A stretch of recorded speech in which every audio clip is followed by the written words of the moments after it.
ETV की खास पेशकश अधूरे ख्वाब की इस कड़ी में मैं शोएब रजा आप सभी का इस्तकबाल करता हूँ।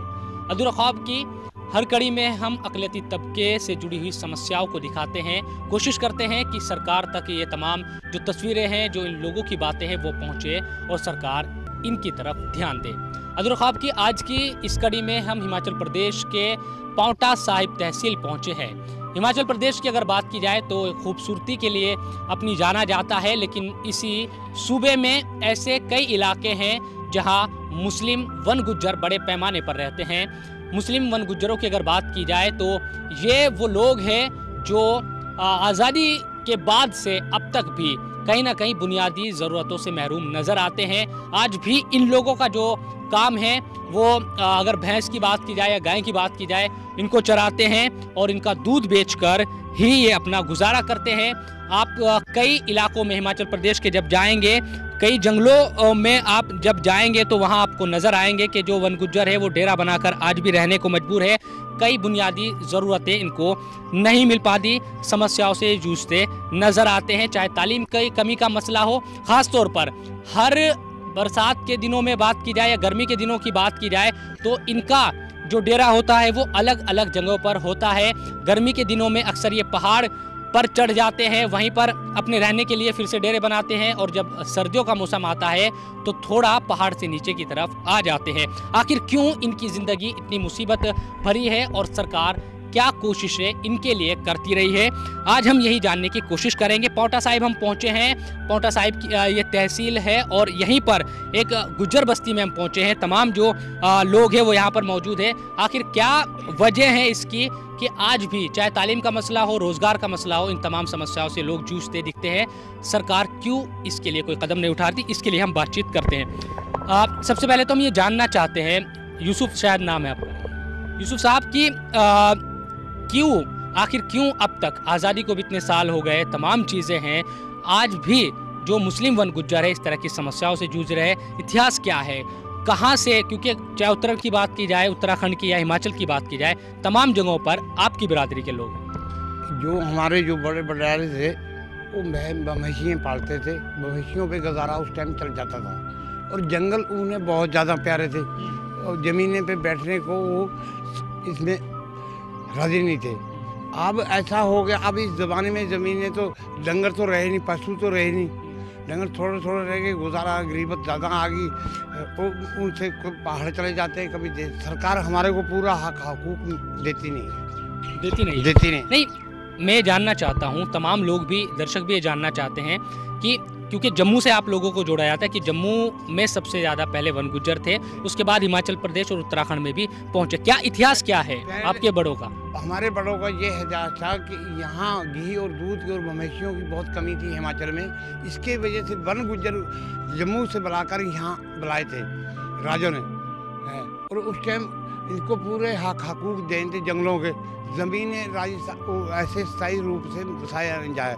फिर ये गुज्जर कॉलोनी नरंगाबाद में पंडित जवाहरलाल की मीटिंग हुई, कोई कानफ्रेंस हुई विकास नगर में हुई, तो वहाँ ये एक हिमाचल में 2 कॉलोनी बनाने का ऑर्डर दिया था।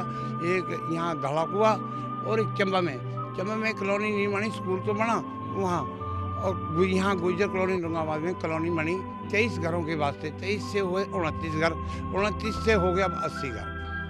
जो आप स्थायी तौर पर यहाँ रह रहे हैं, कितने साल हो गए यहाँ पर रहते हो? सन 61 से रह रहे, अभी तक 60 से रह रहे। अच्छा, क्योंकि यहाँ तो स्थायी ये कॉलोनी हो गई, क्योंकि आप तमाम जो लोग हैं वो यहाँ पर रह रहे हैं। हिमाचल में ऐसी बहुत सारी जगह हैं जहाँ आज भी लोग पलायन करते रहते हैं। 6-6 महीने बाद वो पहाड़ पर जाते हैं, फिर नीचे आ जाते हैं। इसकी क्या वजह है, इसकी क्या समस्या क्या है दरअसल? उसकी समस्या ये है जी, यहाँ पर भी बहुत समय के बाद गुज्जर बसे यहाँ के, और यहाँ पहले शुरू में तो ये बोल रहा था कि हर परिवार को 16 बीघे ज़मीन दी जाएगी। उसके बाद में 16 बीघे छोड़ के 8 बीघे दी किसी को, किसी का 2 है, किसी का 4 है। मतलब ज़मीन इतनी है कि जिससे गुजारा नहीं होता, और नौकरी में है नहीं, क्योंकि जो पहले बड़े लोग थे वो पढ़े तो थे नहीं, अनपढ़ लोग थे, नौकरी का कोई साधन था नहीं, ज़मीन से गुजारा चलता नहीं। अब जब एक बार दब जाता है तो दबे हैं अभी तक भी ना, कोई मतलब ऐसा खर्चा निकालने का कोई खासकर साधन नहीं है। बाकी जो लोग और जगह के हैं उनको बोला था कि जो बचते हुए लोग हैं उनको भी हम ज़मीनें देंगे। तो जैसे उत्तराखंड में हर परिवार को जो है 15 बीघे या 12 बीघे हर परिवार को ज़मीन दे रखी है। वो ज़मीनों में है भी है बसे हुए। बाकी जो हिमाचल के गुज्जर हैं उनको कई बार बोला गया कि सरकार ज़मीन देगी और क्या नाम स्कूल का इंतज़ाम करेगी और आपका जो है बढ़िया काम कर देंगे, लेकिन फ़िलहाल अभी तक किसी को कोई ज़मीन नहीं दी है। और वो ऐसे ही मतलब जंगलों के लिए भी बंद कर रहे हैं। सरकार ने जंगल ही बंद कर दिया, कहीं में पार्क बन रहा है, किसी में कुछ बन रहा है, तो इसलिए परेशान है मतलब कि गुज्जरों की कोई खास। लेकिन आप लोगों का कोई स्थायी अब तक आज़ादी को भी इतने साल हो गए, एक घर तक भी स्थायी तौर पर नहीं है, इसकी क्या वजह है? पीछे भी बोला कि 2005 में गुज्जरों को ज़मीन दी जाएगी, तो अभी तक तो किसी गुज्जर को कोई ज़मीन नहीं मिली, बल्कि जो जंगलों में रहते थे अपना गुजारा करते थे उन जंगलों को भी बंद कर दिया गया। उन जंगलों से भी आप बाहर आके ज़मींदार के करीब जो है बड़ी मुश्किल से गुजारा करते हैं। अगर किसी प्रधान ने यूँ बोल दिया कि यहाँ पर गुज्जर नहीं रहना चाहिए तो पंचायत के तहत उसको बाहर निकाला जाता है, क्योंकि पंचायती राज है, पंचायत की मानते हैं, गुज्जरों को कोई खासकर नहीं सुनता। इसलिए परेशान है, जहाँ गुजारा मिलता है बैठ के कर लेते हैं, जहाँ से भगा देते हैं वहाँ से चले जाते हैं। अभी भी कितनी बड़ी तादाद होगी हिमाचल प्रदेश की अगर बात की जाए? ऐसी बहुत सारी बस्तियां होंगी या ऐसे आपके रिश्तेदार भी रहते होंगे जो, चाहे चौपाल की हम बात करें, तमाम जगहों की हम बात करते हैं, तो वहाँ पर जो मुस्लिम वन गुज्जर है वो रहते हैं। कितनी बस्तियाँ ऐसी होगी जो पलायन करते रहते हैं हर 6 महीने के बाद? हज़ारों के हिसाब से बस्ती हैं ऐसी जो परेशानी हालत में है। अगर जंगल से निकले हैं तो गांव के पास आए, गांव वाले परेशान करेंगे।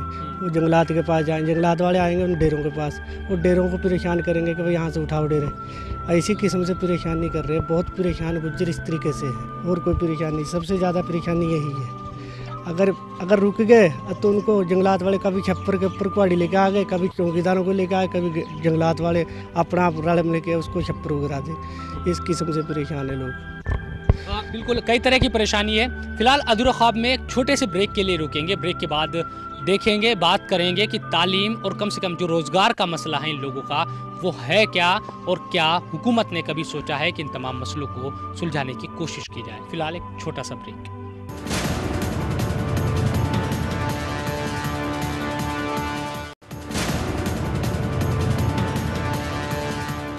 चलिए, ब्रेक के बाद एक बार फिर आपका अधूरा ख्वाब में स्वागत है।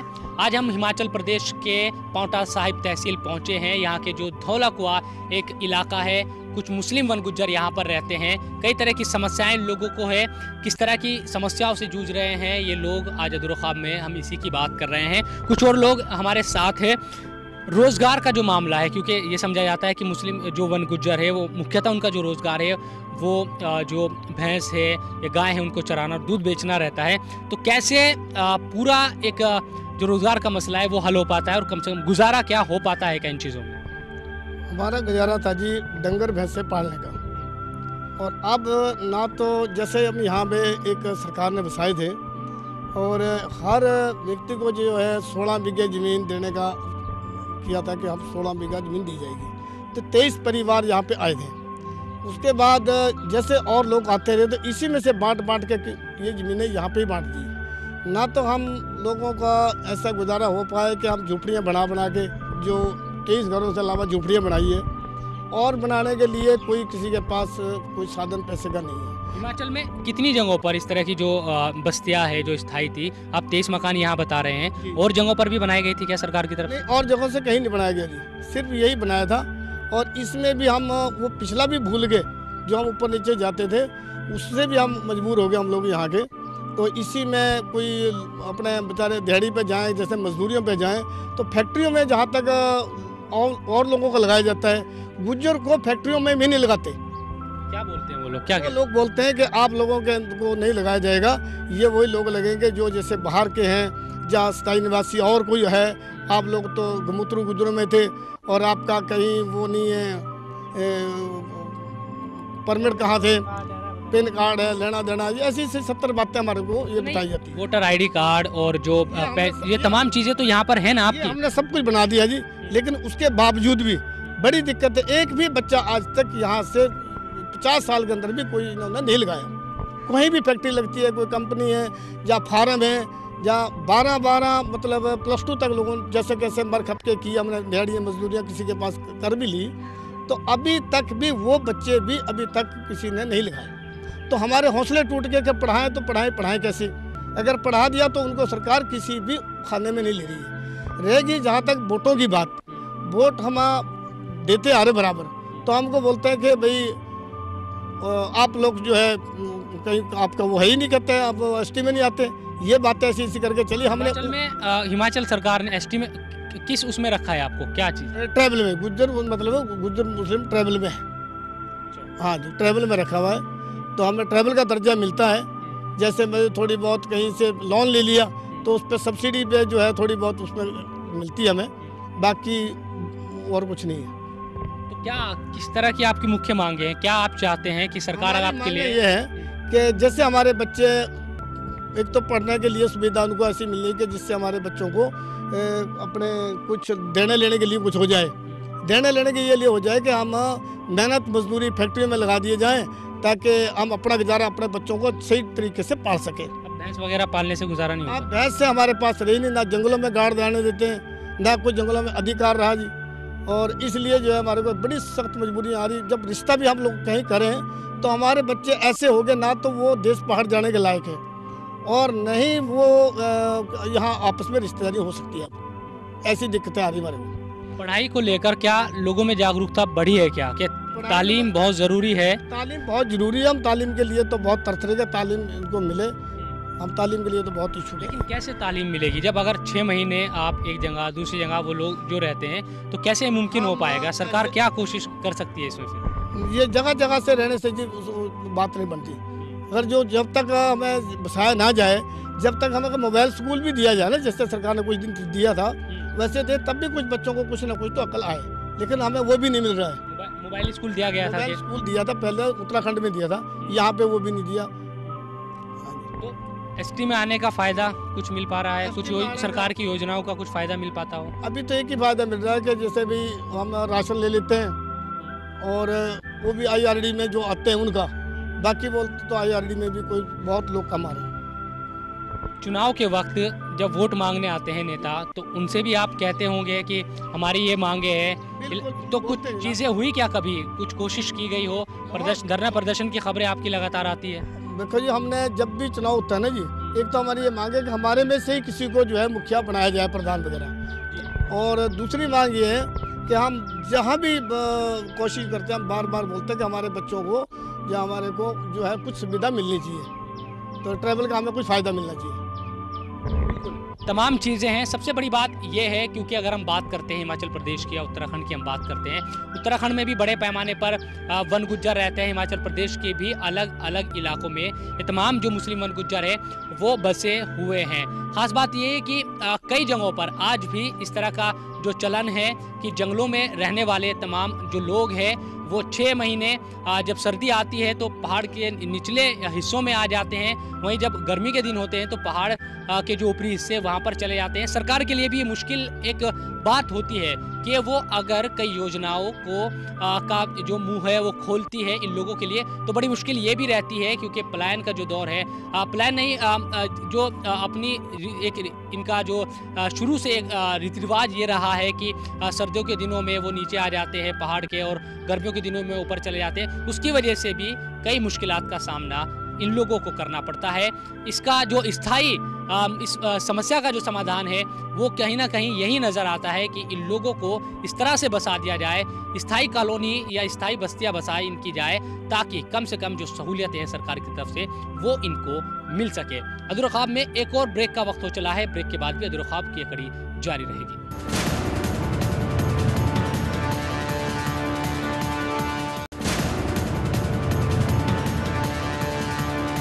ब्रेक के बाद एक बार फिर अधूरा ख्वाब में आप सभी का स्वागत है। हिमाचल प्रदेश की अगर बात की जाए तो लगातार सरकार की कोशिश हालांकि रही ज़रूर है। पिछले कुछ दशकों के दौरान ये देखा गया है कि कुछ बस्तियों को स्थायी करने की कोशिश की गई है और ये ज़रूर कहती रही है सरकार की तरफ से, कहा जाता रहा है कि आगे भी इस तरह की जो प्रक्रिया है वो चलाई जाएगी या चलाई जा रही है। तमाम चीज़ें हैं, लेकिन आज भी इस बात से इनकार नहीं किया जा सकता है कि बड़े पैमाने पर ऐसे लोग हैं जो मुस्लिम वन गुज्जर है जिनको बिजली पानी जैसी समस्याओं से भी आज भी महरूम रहना पड़ता है। इसकी वजह ये भी एक सामने आती है क्योंकि लोग स्थायी नहीं हो पाते और एक जगह से दूसरी जगह जाते रहते हैं, तो कहीं ना कहीं इसलिए भी ज़्यादा मुश्किलात का सामना करना पड़ता है। कुछ और बात करते हैं। बिजली पानी जैसी सहूलियतें भी लोगों को नहीं मिल पाती। आज के ज़माने में भी बड़ी परेशानी की बात है यकीनन आप लोगों की, क्योंकि स्थायी ये कॉलोनी है, ये स्थायी बस्ती है, सरकार की तरफ से बनाई गई। यहाँ किस तरह से प्रॉब्लम यहाँ भी है क्या, और जो आपके रिश्तेदारों से बात होती है वहाँ कैसे बिजली पानी की? यहाँ पर यही प्रॉब्लम है कि जिसके पास तो ज़मीन है उसके पास तो यूँ है कि वो बिजली भी इसको मीटर लग जाएगा, पानी का नलका भी लग जाएगा। जिसके पास ज़मीन नहीं है तो जैसे पटवारी की रिपोर्ट मांगते हैं तो पटवारी तो रिपोर्ट उसकी देगा जिसके नाम ज़मीन होगी। अब जिसके पास ज़मीन है ही नहीं है तो उसकी पटवारी रिपोर्ट नहीं देगा, उसके यहाँ नलका भी नहीं लगेगा, कोई फाइल नहीं बनेगी उसकी, तो नलका भी नहीं लगेगा। जहाँ मीटर की बात आएगी तो मीटर भी नहीं लगेगा। कुल मिलाकर जो भी सुविधा जो है सरकार देती है तो वो बिना ज़मीन वाले को नहीं देती। जैसे कि जाति का कोई प्रमाण पत्र बनाना है वो नहीं बनेगा।